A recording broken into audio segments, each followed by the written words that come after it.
What's up, everybody, and welcome to One Man's Opinion. And today we're talking about Host. Now, Host was a movie that came out last year during the... What in the world? What is... Hang on. Let me see. I've got a headlamp. 1 second. I think I lost power. Let's see. Okay, all right. 1 second. Let's see.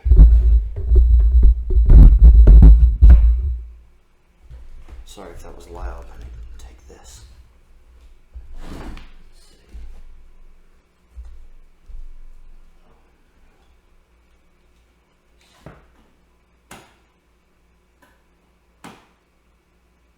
It's not working. Doesn't look like I have any power at all. I don't know. I can't. Let's see. Wait. Whoa. What was? Did you see that? Hang on. Let's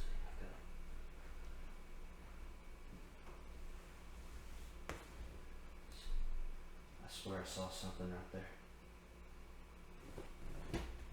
What in the world is that? No! No!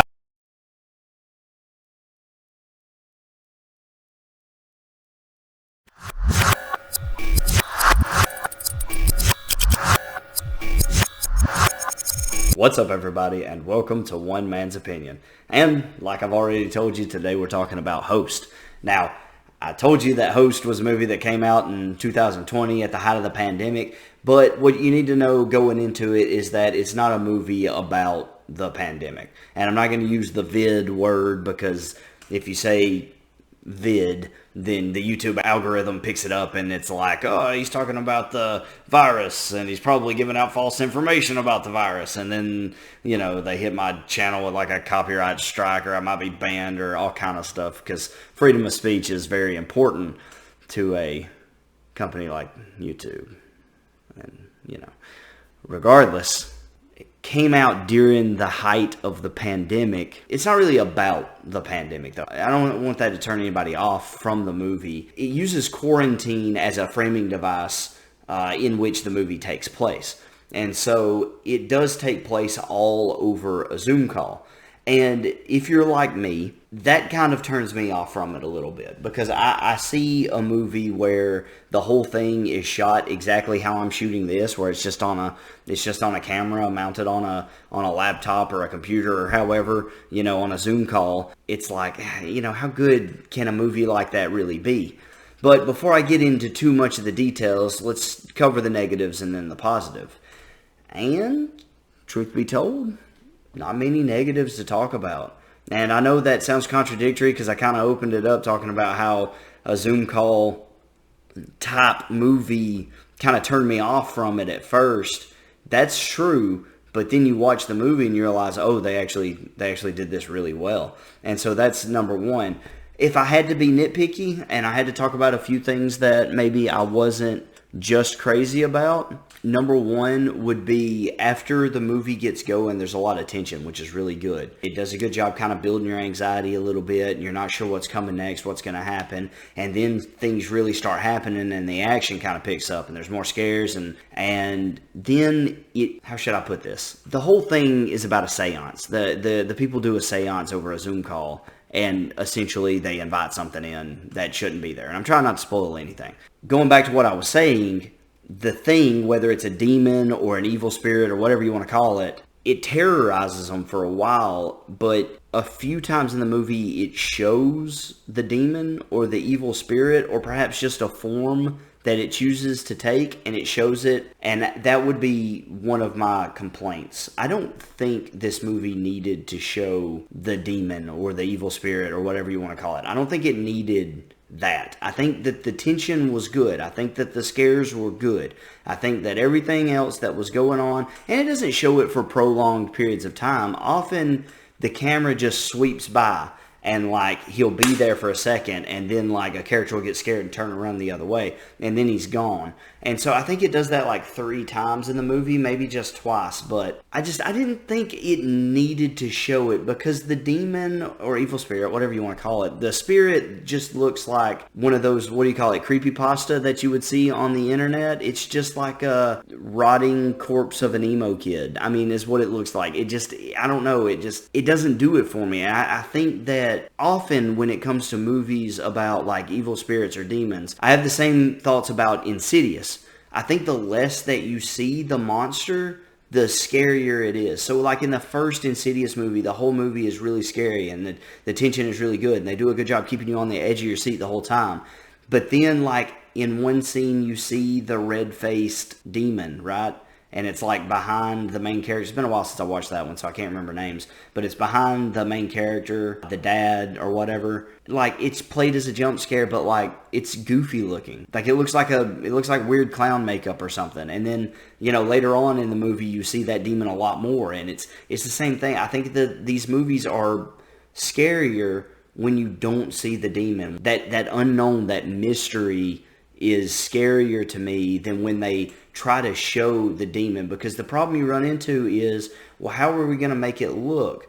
How do you make a demon or a monster or an evil spirit look scary without making it look goofy, or without making it look so otherworldly and unrealistic that it takes you out of the movie? And that's what it does for me every time I see something like that on screen. It takes me out of the movie, because I'm just like, oh, that was weird looking.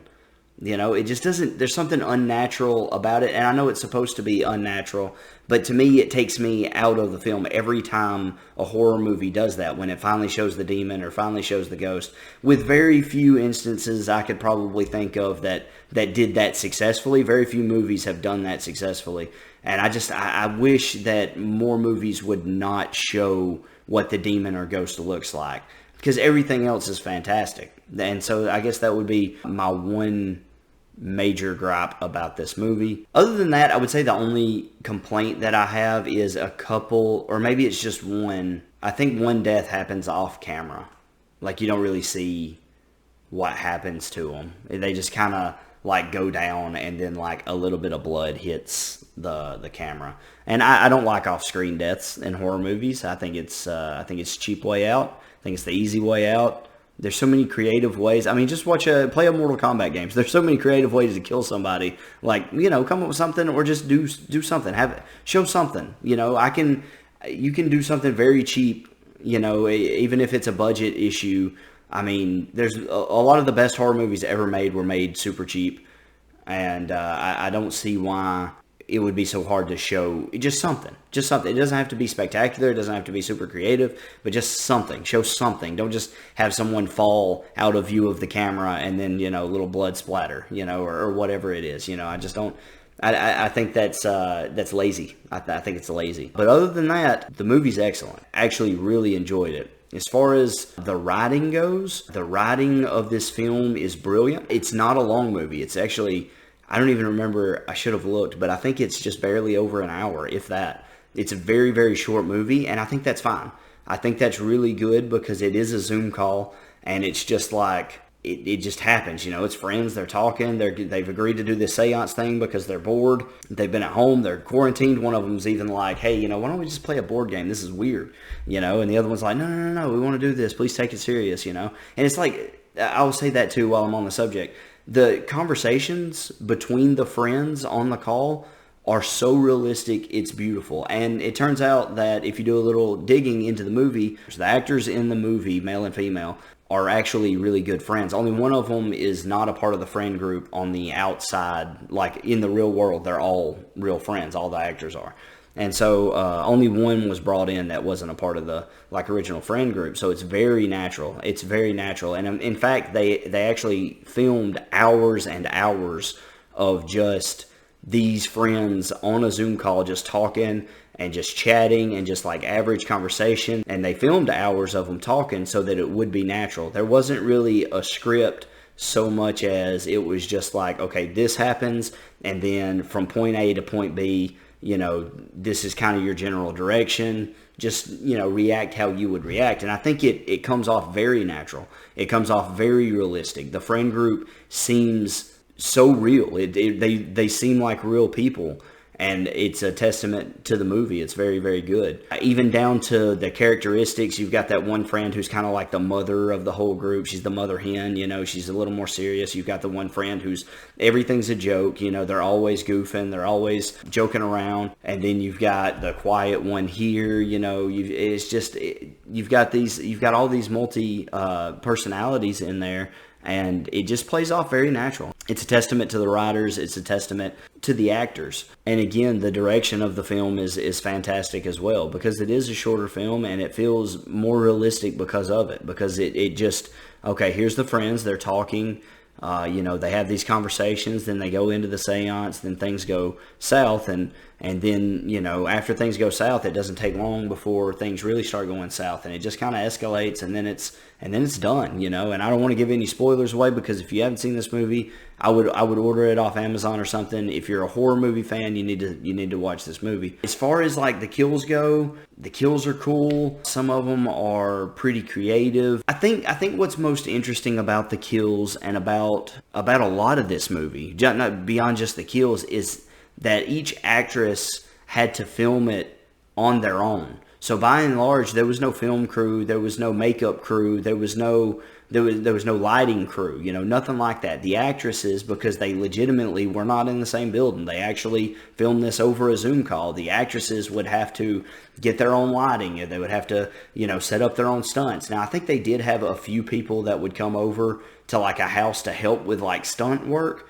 There's for a few stunts that were done in the movie, but by and large, the actresses would like Skype, or I guess Zoom or whatever. They would talk to a makeup artist over a Zoom call, and like they would be applying, blood or prosthetics or whatever it is over this Zoom call while an actual makeup artist would like coach them through the call. And a lot of that footage is at the end of the movie. You can go and watch like extra content and stuff like that. It's really interesting. I think that's the coolest thing about this film, is how it was just a labor of love, how realistic it is, and how each person had to bring their own ideas and their own flair to it, because it wasn't done in a Hollywood backlot. It wasn't done with this huge production or this huge, it wasn't a real expensive movie to make, because they did most of it on their own. They just did most of it on a Zoom call, and it still came out so natural. It came out looking great. The movie flows super well. I was so impressed with how it turned out, given how little that they had to work with. And looking back, you think back, and there's so many great horror movies, like the upper echelon of horror movies. A lot of them were made on a really low budget. And I think when you have a low budget for a horror movie, it forces you to be more creative. And from that creativity comes some of the best ideas that we've seen, not only in horror movies, but in filmmaking in general. And it's just, I can't applaud it enough. I don't want to get into too much of what happens in the movie, because like I said, I don't want to spoil it. Do some research on this movie. It's really interesting. I will say a few more things before I give my rating. They do this really interesting thing at the end of the movie where the Zoom call has like a notification, and it's like, there's 10 minutes left in this Zoom call. Buy the upgraded version to continue your call, which is, something that actually happens. If you're using the free version of the app, then you'll have to pay to continue calls past a certain point. And so that was really interesting. But beyond that, the timer is like, you can count down toward the end of the movie, because once that timer, the movie ends simultaneously with the end of the call. So it's really neat when it gives that 10-minute mark, okay, there's only 10 minutes left in the movie. And so it's really neat because it ends right there when the timer ends, and then you get this scroll of, it looks like people who are on the Zoom call, because there's this list of names that kind of scrolls up and down the screen, and somebody is moving the mouse and they're clicking and dragging. And what it is it's the credits of the movie. It shows all these names of people on the call, and it's the credits. So you've got all the names of the people that were involved, and since it was so few people, they were able to do that at the end of the call. And again, it just speaks to the creativity. It's really fun. And the girls who were actually in the movie, the actresses. So, you know, not just the people behind the scenes, but the actresses, their names have a red like X over their camera. So like, you know, you're going down the list of people who were in the Zoom call, and you can see, you know, like their name, and then, you know, their camera is on, and then it scrolls down, and whenever you get to one of the actresses' names, their camera's like X'd out. So it's just little things. It's little details like that throughout the movie. Everyone did such a good job. It's a lot of fun. There are a lot of laughs. The characters are just, it's just really good. I'm super impressed. I think most of the fun, the final thing I'll say is, I think the most of the fun from this movie, aside from it being a really good movie and having a really good idea and executing everything super well, aside from all of that, a lot of the fun from this movie comes with researching it a little bit afterward and seeing how it all got put together. And it's really amazing. They actually did a real seance before they started filming, just to kind of get an idea, and you can watch the real seance that they did, and you can see some of the things that happened during their seance that were kind of just a little bit weird. I mean, obviously nothing too crazy, but they did some things that were just a little bit weird, and you can tell that they used those things that happened in the real seance to influence some of the things that also happened in the movie, and that you can see elements of that throughout. So just, you know, a lot of really interesting information, a lot of really cool stuff. I super enjoyed it. Giving Host a 94 out of 100. All right, have you seen Host? I'm guessing probably not. It didn't come out in theaters or anything like that because of the time frame that it came out. So I ordered mine off Amazon after I heard about it online, and hopefully now that you're hearing about it, if you're a horror movie fan, really go check this one out. This one's really neat. It's short too, so you're not going to take up a whole lot of time. You're going to be able to get in and get out and like enjoy like a really good horror movie. But, you know, there's not like a whole lot of fluff, and it's just solid. It's just a solid film. So get out there and check it out. I hope you enjoyed this review. Don't forget to like, comment, subscribe, all that stuff. If you didn't like the review, let me know why. Let me know what you thought. Just don't get mad. Remember, it's just one man's opinion. Thanks. No.